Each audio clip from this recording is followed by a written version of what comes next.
Olá, caríssimos irmãos e irmãs. Continuemos a adentrar no Evangelho de São Lucas, acompanhando Jesus em seu plano salvador, e deixemos-nos ser envolvidos ao final com o orvalho da doçura celeste, que é a consolação do Espírito Santo. Tomemos o capítulo 9, versículos de 51 a 56. Estava chegando o tempo de Jesus ser levado para o céu. Então ele tomou a firme decisão de partir para Jerusalém e enviou mensageiros à sua frente. Estes puseram-se a caminho e entraram num povoado de samaritanos para preparar hospedagem para Jesus. Mas os samaritanos não o receberam, pois Jesus dava a impressão de que ia a Jerusalém. Vendo isso, os discípulos Tiago e João disseram: Senhor, queres que mandemos descer fogo do céu para destruí-los? Jesus, porém, voltou-se e repreendeu-os, e partiram para outro povoado. A palavra se refere ao tempo de Jesus ser levado ao céu, dando a entender que havia um planejamento prévio. Jesus começa seu ministério na região da Galileia, onde nasceu e foi criado, pregando ao povo e manifestando o poder e a autoridade de Deus. Ali arrebanha discípulos e apóstolos, mas devia subir para a capital, Jerusalém, para concluir sua missão. Ele sobe para Jerusalém passando pela Samaria, que ficava entre as províncias da Galileia, onde ele estava, e da Judeia, onde ficava Jerusalém. Vemos aí a indisposição histórica dos samaritanos em relação aos peregrinos que subiam para Jerusalém. Jesus também é vítima dessa intriga e não são recebidos em um povoado samaritano simplesmente porque davam mostras de ir para Jerusalém. Isso irrita profundamente os discípulos. João e Tiago sugerem então mandar descer fogo do céu para destruí-los, lembrando claramente o profeta Elias, quando mandou vir fogo do céu para queimar seus inimigos, conforme está narrado no segundo livro dos Reis. Jesus era maior do que Elias. Nesta passagem, observamos mais uma vez a empolgação dos discípulos ante o poder que foram demonstrados por Jesus e que foi concedido também a eles. Observamos, além disso, a prepotência dessa atitude e como o poder mal direcionado pode ser danoso. Recordamos que é o mesmo João que, poucas linhas atrás, tinha proibido um homem de expulsar demônios porque não pertencia ao grupo dos discípulos. João, o discípulo amado, autor do 4º Evangelho e do Apocalipse. Jesus os repreende mais uma vez. Talvez nunca tenhamos sugerido, nem sequer pensado em nada parecido com o que sugeriram os irmãos João e Tiago.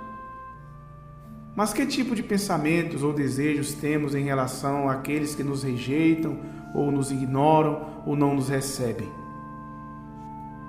Consideramos que até mesmo aqueles que são inimigos do reino de Deus são dignos de compaixão?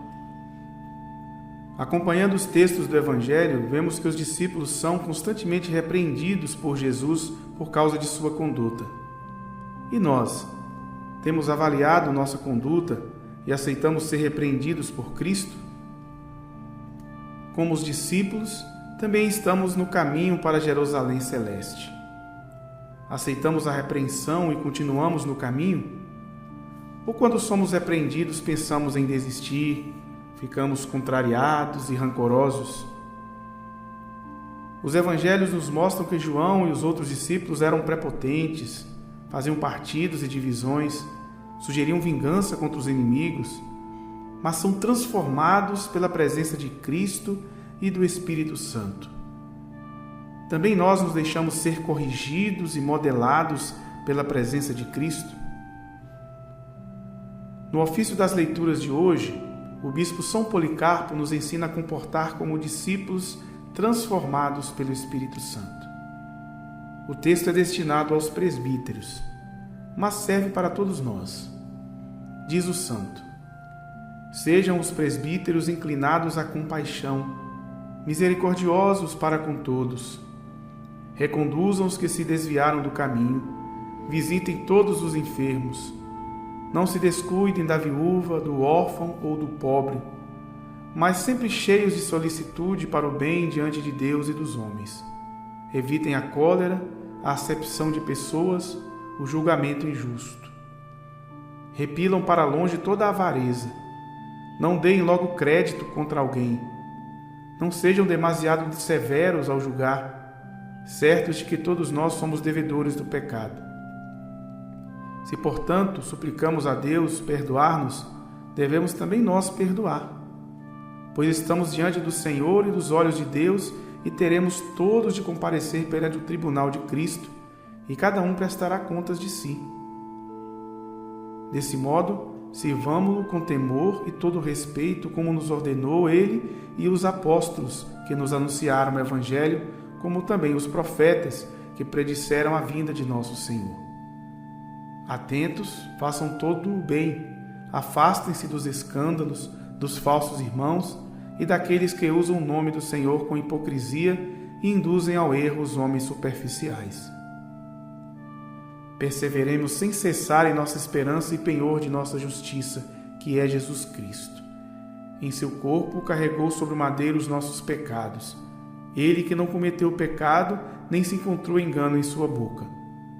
Mas por nossa causa, para que vivamos nele, tudo suportou.